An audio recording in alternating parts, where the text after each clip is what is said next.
They're going to be looking at the European economic forecast we got out from the Commission last week. They'll be looking at the progress that Ireland and Portugal have made over the last decade since the financial crisis.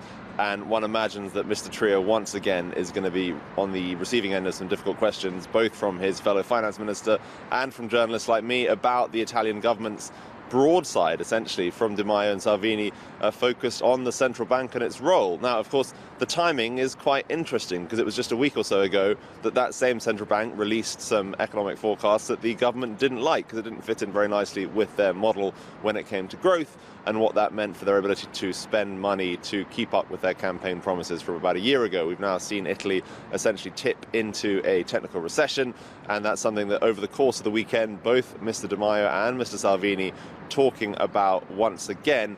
And this relationship with France, another very tricky issue for them to try and navigate.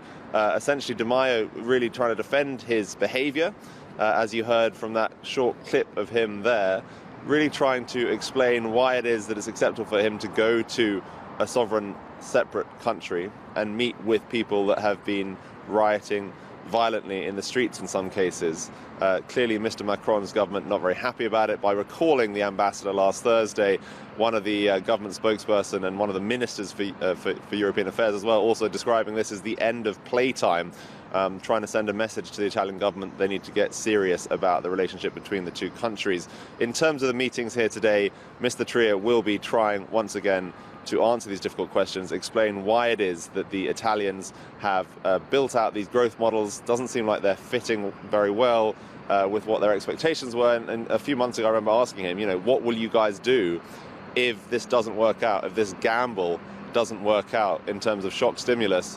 And he said, we will reconsider what we're doing. So it's going to be very interesting to see whether in the next few months the Italian populists leading up to these May parliamentary European elections do decide to rethink their strategy when it comes to spending. Hi, I'm Joanna Bersecci, and thank you for watching. You can check out more of our videos by clicking on the boxes on the screen. And don't forget to subscribe to our channel for more from CNBC International. Thank you for watching.